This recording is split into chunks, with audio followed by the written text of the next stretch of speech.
Hotstar पर देख सकते हैं। इस सीरीज की कहानी काफी इंटरेस्टिंग है, इसलिए हमारे साथ बने रहिए।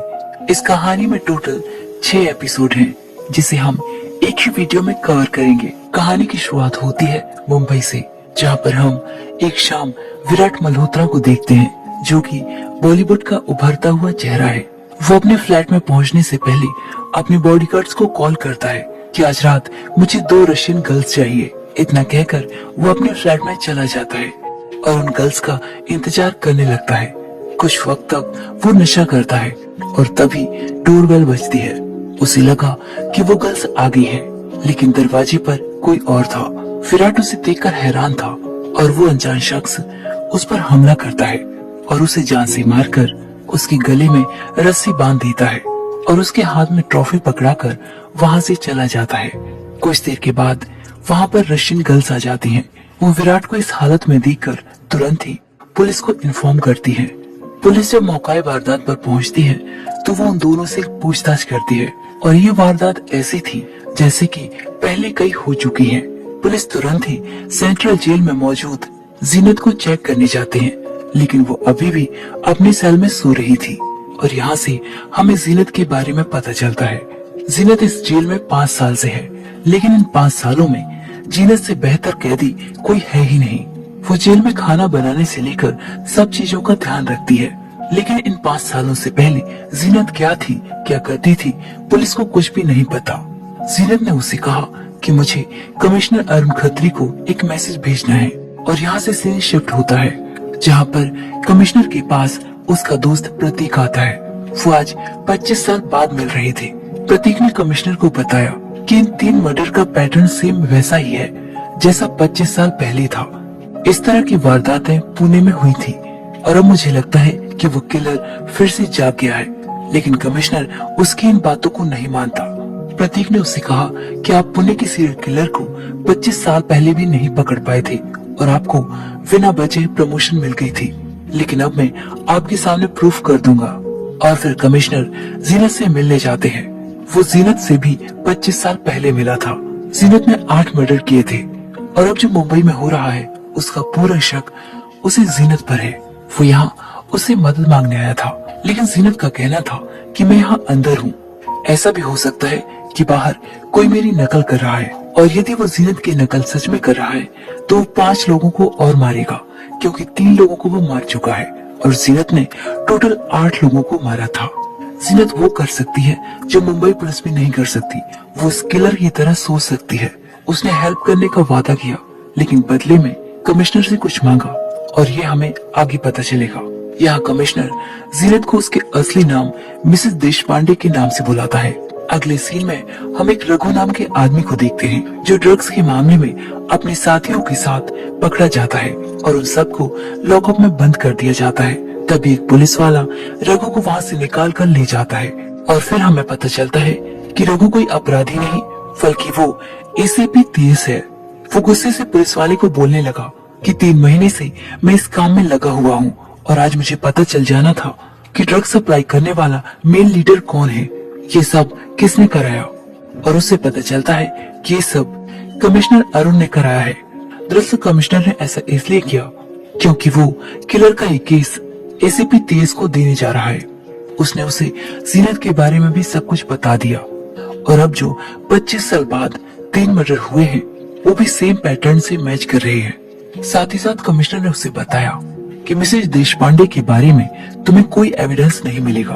उसने हमारे सामने अपने पति के मर्डर का जुर्म कबूल किया था, बाकी 7 का नहीं, और वो जीनत बनकर इस जेल में आ गई और अपनी आइडेंटिटी वहीं पर छोड़ दी। वो पिछले कुछ सालों में पुणे के जेल में थी, लेकिन अब 5 सालों से यहाँ आए। और फिर हमें एसीपी तेज की फैमिली को भी दिखाया जाता है, जहाँ पर हम उसकी पत्नी तन्वी को देखते हैं। उनकी शादी को 5 साल हो गए हैं। वहीं दूसरी तरफ हम देखते हैं कि अनजान शख्स दूसरों के घरों में जाता है और वो वहाँ क्या करता है ये हमें दिखाया नहीं जाता। वहीं दूसरी तरफ अचानक जीनत के पेट में दर्द शुरू हो जाता है। उसे तुरंत ही हॉस्पिटल के लिए ले जाया जाता है और रास्ते में वो बिल्कुल ठीक हो जाती है। दरअसल ये सब उनके मिशन के मुताबिक हो रहा था। जीनत अब एक फार्म हाउस में रहेगी, वो भी पुलिस के साथ। किलर को पकड़ने में वो पुलिस की मदद करेगी कुछ देर के बाद एसीपी और कमिश्नर भी वहाँ पर आ जाते हैं। एसीपी तेज ने उससे कहा कि मैं आपको मिसेस देशपांडे ही बुलाऊंगा ताकि मुझे याद रहे कि मैं एक सीरियल किलर से बात कर रहा हूँ। उन फोटोग्राफ्स को देखकर जीनत ने उनसे कहा कि मैं इन फोटो को देखकर कुछ भी नहीं बता सकती। मुझे उस जगह पर जाना होगा जहाँ पर उनका मर्डर हुआ है। आखिरी मर्डर विराट मल्होत्रा का था और वो सभी क्राइम सीन पर पहुँचते हैं। जीनत ने वहाँ सब कुछ देखकर ये ऑब्जर्व किया कि वो जिस तरह लोगों को मारती थी, सेम उसी पैटर्न में विराट मल्होत्रा को भी मारा गया था। उसके गले में वही रस्सी थी और हाथ में एक ट्रॉफी। जीनत ने कमिश्नर को बताया कि मैं जो भी करती थी मैंने किसी को नहीं बताया। ये सब सिर्फ मेरी फाइल में लिखा हुआ है और इसका मतलब साफ था कि उसने जीनत की फाइल पढ़ी हुई है जो भी ये लोगों को मार रहा है, और वो फाइल सिर्फ 6 लोगों ने पढ़ी हुई है। उनमें से एक है कमिश्नर और अब बाकी 5 के एसीपी तेज को नाम चाहिए थे। और अब जीनत ने कमिश्नर से किचन की मांग की थी और इस किचन में आकर जीनत बहुत खुश थी। यहाँ तेज को पता चलता है कि जिन 6 लोगों ने फाइल पढ़ी थी उनमें से 3 की मौत हो चुकी है और पब्लिक प्रोसिक्यूटर वो 75 साल के हैं। उन्होंने बताया कि वो फाइल उन्होंने कब की जला दी है और अब बचे कमिश्नर और डिफेंस लॉयर। और वहाँ से तेज डिफेंस लॉयर से मिलने जाता है। वकील ने वो फाइल ढूंढने की बहुत कोशिश की, उसके पास सभी फाइलें मौजूद हैं, लेकिन मिसेस देशपांडे की फाइल वहाँ से गायब थी और ये बात हैरान कर देने वाली थी। साथ ही साथ उसने बताया कि मेरे साथ मेरा भतीजा होश भी काम करता है, शायद उसे उस फाइल के बारे में पता हो। और कुछ देर के बाद होश भी वहाँ पर आ जाता है और ये वही इंसान है जिसे हमने कुछ देर पहले देखा था, जो रात को चोरी छिपे लोगों के घर में जाता है। लेकिन वो एसीपी तेज को देखकर वहाँ से भाग गया और एसीपी को होश के वॉशरूम से जीनत के लेटर्स मिलते हैं। इससे कमिश्नर और एसीपी को पता चल जाता है कि जीनत होश के काफी क्लोज थी और मुझे लगता है कि ये किलर होश ही है। इसे जीनत के बारे में सब कुछ पता है और वो हमसे झूठ पर झूठ बोली जा रही है। ये सब उसका नाटक था और ये वो लेटर्स थे जो जीनत ने होश को लिखे थे और अब उसे वो लेटर्स भी मिल गए थे जो होश ने जीनत को लिखे थे। ये दोनों जेल के गार्ड्स के जरिए एक दूसरे को लेटर्स लिखते थे और इनके जरिए ही होश जीनत का दोस्त बना। और वो यही लिखता था कि शहर में कुछ ऐसे लोग हैं जो जीने के काबिल नहीं है, मैं आपकी ही तरह उनको खत्म करना चाहता हूँ। और जीनत उसे एडवाइस देती गई। अब इस बात में कितनी सच्चाई है ये तो हमें आगे ही पता चलेगा। लेकिन यहाँ बात ये भी थी कि जिन 3 लोगों को अब मारा गया है उनका जिक्र लेटर्स पर नहीं किया गया। जीनत को भी इस बारे में कुछ भी पता नहीं है। उसने कहा कि वो जो कुछ भी लिखता था मैं उससे एग्री करती थी, मैंने उसे किसी को मारने की सलाह नहीं दी, मुझे तो वो पागल लगता है। लेकिन एसीपी उस पर यकीन नहीं करता। वहीं कमिश्नर ने एसीपी को बताया कि हमने इसे 3 दिन और 3 रात लगातार मारा था, लेकिन इसने कोई जवाब नहीं दिया और सामने मुस्कुराती रही। तुम अपने गुस्से पर काबू रखो। कुछ देर के बाद जीनत वो लेटर्स फिर से पढ़ती है और एसीपी को कॉल करके बताती है कि होश मुझे लेटर्स लिखता था, उसने बताया था कि ये दुनिया मेरे लायक नहीं है, मैंने एक दोस्त बनाया, वो भी मेरे काबिल नहीं है। और इसके बाद उसने कुछ दिन तक लेटर्स लिखने बंद कर दिए और जुलाई के 1 महीने बाद अगस्त में उसका लेटर आया और अब उसके लिखने के तरीके से पता चल रहा था कि अब वो और भी ज्यादा गुस्से में है और उसने एक और फ्रेंड बना लिया है। और अब आपको पता करना है कि अब उसका अगला फ्रेंड कौन है। लेकिन वकील ने बताया कि होश का आज तक कोई दोस्त नहीं बना, ना ही स्कूल में ना ही कॉलेज में। और अब पुलिस होश के पीछे थी। उसने फिर से एक फैमिली को कैद कर लिया था। तभी वहाँ पर पुलिस पहुँच जाती है और उस फैमिली को बचाकर होश को अरेस्ट कर लेती है। एसीपी ने होश से कहा कि तुमने अपने 2 दोस्तों को मार डाला, साथ ही साथ विराट को भी। होश वो सारी फोटो देखकर हंस रहा था। वो पुलिस के हाथों पकड़ा गया, उसे कोई गिल्ट, कोई पछतावा या कोई डर नहीं है। उसने कहा कि मैं सारे जुर्म तब कबूल करूंगा जब आप मुझे जीनत से मिलवा देंगे, मतलब कि मिसेस देशपांडे से, और मैं उनसे अकेले में मिलना चाहता हूँ। और फिर होश को वहाँ पर लाया जाता है। जीनत ने उसे सारी बातें पूछी कि आखिर तुम्हें लोगों को मारने से क्या मिलता है, कैसा लगता है। उसने बताया कि मैंने सब कुछ आपसे ही सीखा है। जब से मुझे ये पावर मिली है मैं अपने आप को भगवान मानने लगा हूँ। जीनत ने उससे कहा कि मैं तुम्हारे इस काम से बहुत खुश हूँ, और इसका जवाब होश ने दिया कि इसलिए मैंने आपका सीक्रेट अभी तक सेफ रखा है। और ये बात सुनकर जीनत गुस्से में आ गई। ये सब कुछ पुलिस भी देख रही थी कि आखिर वो कौन सा सीक्रेट है जो होश के पास है।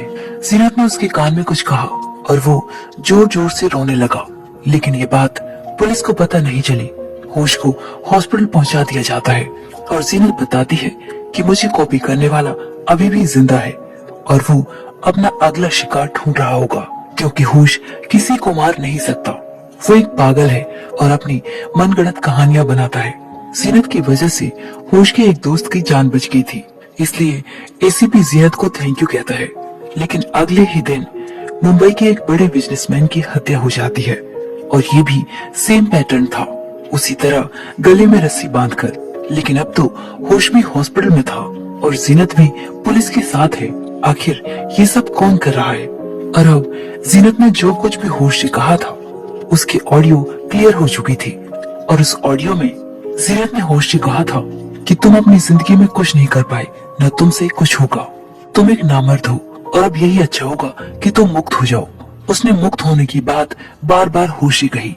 एसीपी ने तुरंत ही डॉक्टर को कॉल किया कि जाकर एक बार आप होश को देखिए वो कैसा है। डॉक्टर जब होश के कमरे में गए तो उसने अपने आप को खत्म कर लिया था और शायद ये सब जीनत के कहने पर हुआ था।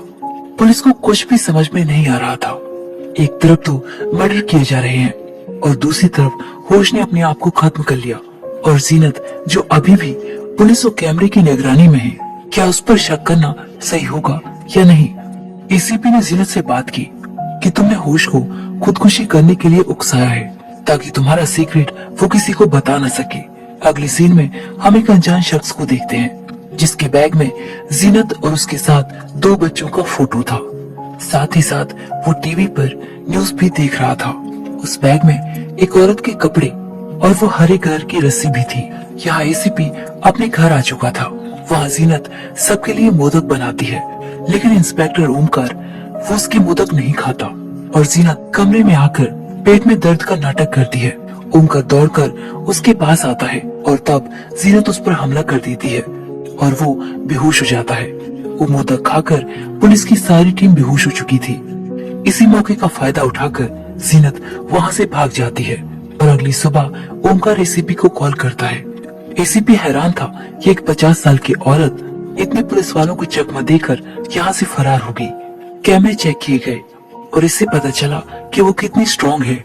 एक हट्टे कट्टे पुलिस वाले को उसने अपने बाजुओं से हमला करके उसे बेहोश कर दिया। कमिश्नर ने जीनत पर भरोसा करके बहुत बड़ी गलती कर दी थी। वहीं दूसरी तरफ एसीपी की पत्नी तन्वी के पास उसके सैलून में हेयर कट कराने के लिए जीनत वहां पर पहुंच जाती है। उसने कहा कि मेरे पास बहुत कम वक्त है, जल्द से मेरा हेयर कट कर दीजिए। तभी एसीपी तन्वी को कॉल करता है, लेकिन तन्वी कॉल पिक नहीं करती। उसे उसकी फिक्र होने लगती है। तब उसने सैलून का कैमरा चेक किया जो कि उसके फोन से कनेक्ट था और उसने वहां पर जीनत को हेयर कट कराते हुए देख लिया। वो तुरंत ही अपनी टीम के साथ वहां जाने लगा। एसीपी को अपने सामने देखकर जीनत बिल्कुल भी हैरान नहीं थी। वो तन्वी को बिना कुछ बताए एसीपी के साथ वहां से चली जाती है। एसीपी बीच रास्ते में गाड़ी रोक लेता है और आज वो जीनत को मारने वाला था। आज वो बहुत गुस्से में था कि उसकी हिम्मत कैसे हुई उसकी पत्नी तन्वी से मिलने की। जीनत ने उससे कहा कि मैं जीना चाहती हूँ, लेकिन एसीपी मानने वाला नहीं था। जीनत रोने लगी कि मैं अपने बेटे के लिए जीना चाहती हूँ। तेरी माँ की मौत किसी एक्सीडेंट में नहीं हुई थी। तेरी माँ तेरे सामने खड़ी है। तू मेरा बेटा है तेजस। ये बात सुनकर तेजस बहुत हैरान था और वो उसे लेकर वापस आ जाता है। यहाँ कमिश्नर ने तेजस को एक सच्चाई बताई कि हमारी मदद करने के लिए जीनत की एक शर्त थी कि वो इस केस में उसके बेटे तेजस को लेकर आए। ये केस वही हैंडल करे और इसलिए मैंने तुम्हें ये केस सौंपा था। एसीपी तेजस ने कमिश्नर से उसे इस केस से हटाने को कहा। वहीं जीनत ने कमिश्नर को सब कुछ सच सच बता दिया कि मैं जेल से एक पाउडर छुपा कर लाई थी, वही मोदक में मिलाकर मैंने सबको बेहोश किया और आपको भी पता है कि मैं किसी बेगुनाह को नहीं मारती, इसलिए मैंने उनको सिर्फ बेहोश किया था। जीनत अपने साये से अपने बेटे को अलग रखना चाहती थी, लेकिन उसके सामने जब तेजस रहता था तो वो अपने आप को रोक नहीं पाई और उसने वो सच्चाई उसे बता दी।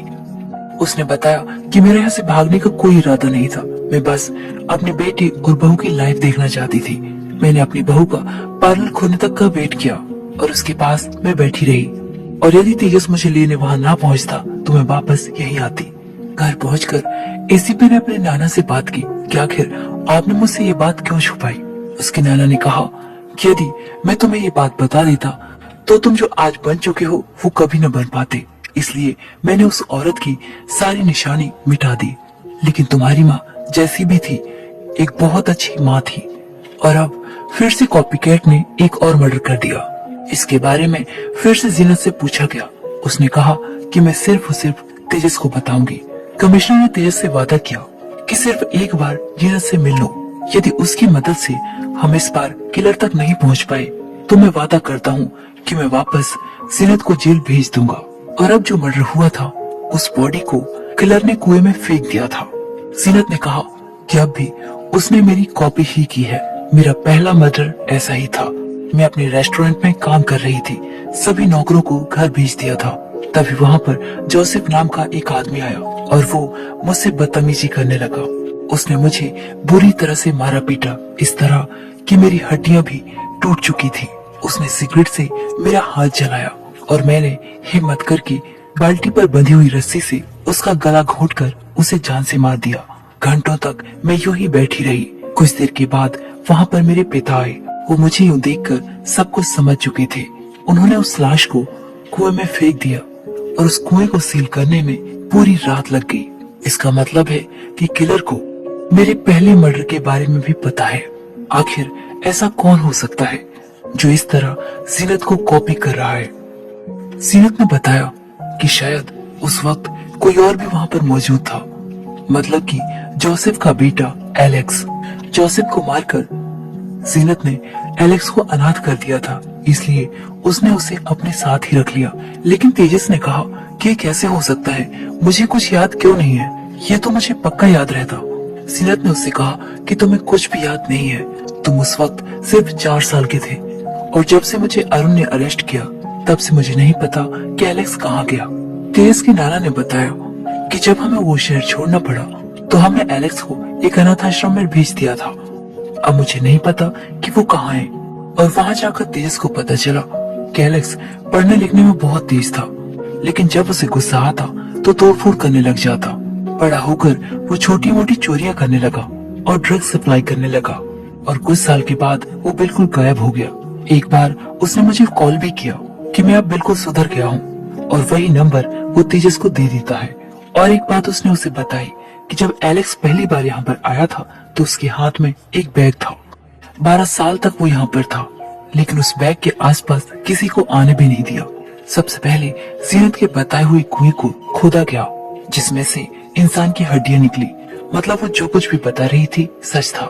यहाँ तेजस एलेक्स के घर पहुँचता है और उसे वही बैग मिल जाता है, और वहीं दूसरी तरफ एलेक्स तन्वी के पास पहुँचता है। तेजस का पता पूछते हुए उसने बताया कि वो घर पर नहीं है, आप उनका इंतजार कर सकते हैं।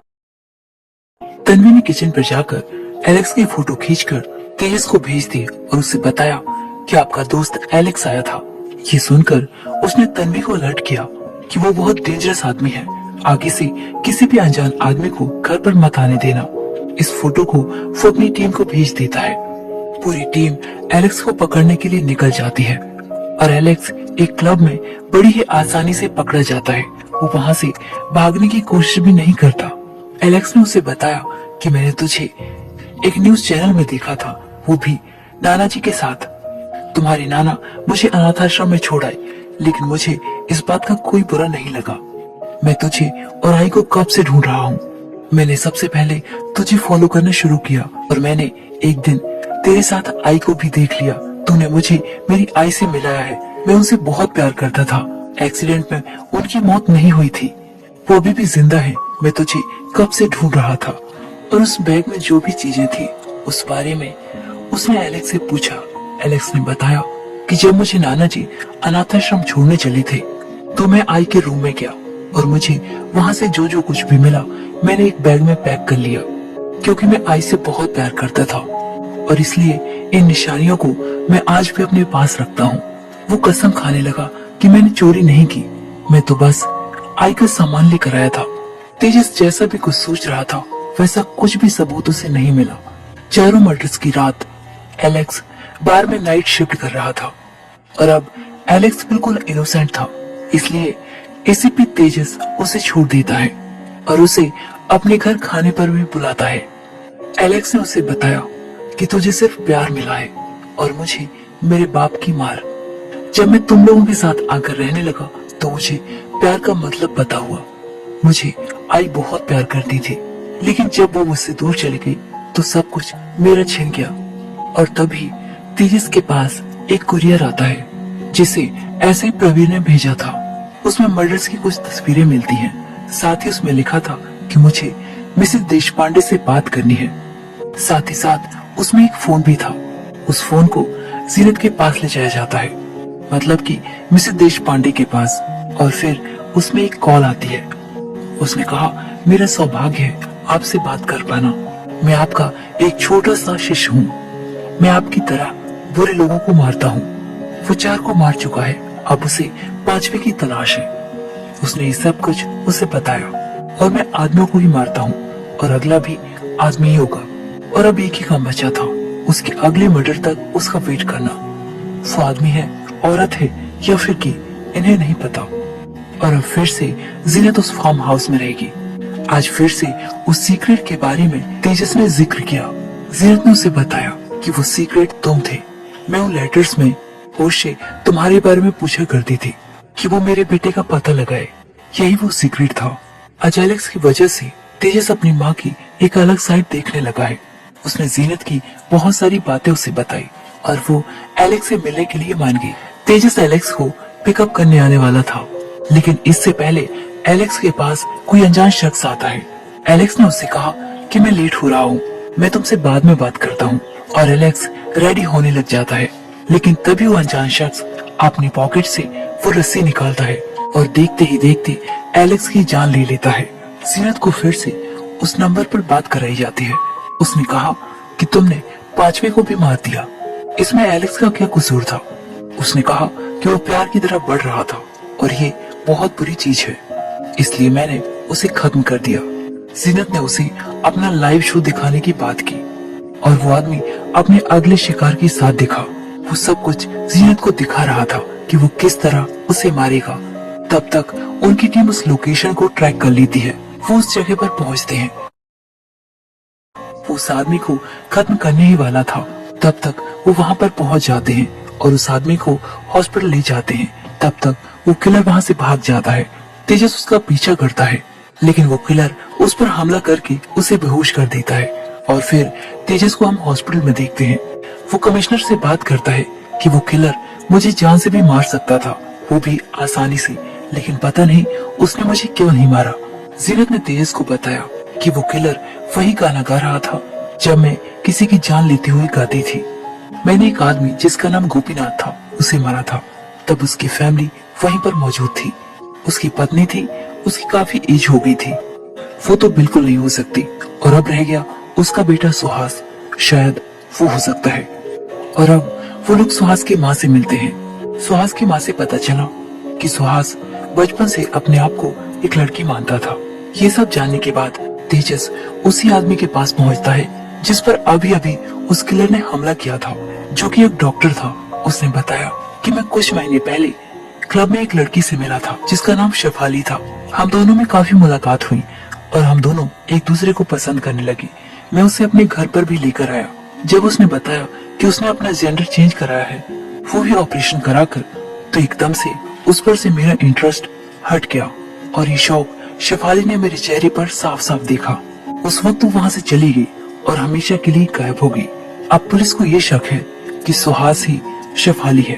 वो हर एक आदमी के पास जाती थी और यही उम्मीद करती थी कि उसकी सच्चाई को जानकर भी वो उसे अपनाए, लेकिन ऐसा नहीं होता था और वो उसे खत्म कर देती थी। सुहास एक किन्नर है और उसने अपना ऑपरेशन कराकर शेफाली बन गया है। वो हमेशा से प्यार ढूंढता आया है, लेकिन जब उसे प्यार नहीं मिलता तो वो उसका खून कर देती है। और अब जीनत फिर से उस किलर से बात करती है। उसने कहा कि आपने मुझे धोखा दिया है और अब मैं आपकी खुशियों को तबाह कर दूंगी। आपकी सबसे बड़ी खुशी है तेजस, आपका बेटा, और आपकी बेटी की खुशी है उसकी पत्नी तन्वी। तन्वी का नाम सुनते ही तेजस तुरंत ही उसे कॉल करता है, लेकिन इससे पहले तन्वी के घर में कोई आ चुका था और वो फोन करने वाला कोई और नहीं बल्कि तन्वी की दोस्त दिव्या थी। दिव्या ने तन्वी से कहा कि मैं अपना पर्स भूल गई थी। तन्वी ने कहा कि तुझे जो लेना है ले ले, मैं सोने जा रही हूँ। उसी वक्त तेजस का फोन आता है और तन्वी फोन उठा लेती है, लेकिन पीछे से दिव्या उस पर रस्सी बांधकर उसे जान से मारने लग जाती है। तेजस तुरंत ही अपनी टीम के साथ अपने घर आने लगा, लेकिन तेजस के पहुंचने से पहले दिव्या तन्वी को लेकर अपने घर में पहुंच जाती है और यहाँ जीनत और तेजस उसकी कॉल का वेट कर रहे थे।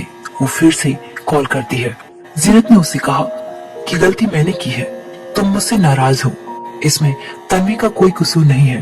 तन्वी के बदले तुम मुझे ले जाओ और हम आमने सामने बैठकर बात भी कर लेंगे। और इस बात के लिए दिव्या मान जाती है। उसने जगह और टाइम का पता बताया कि तुम्हें कब और कहाँ आना है।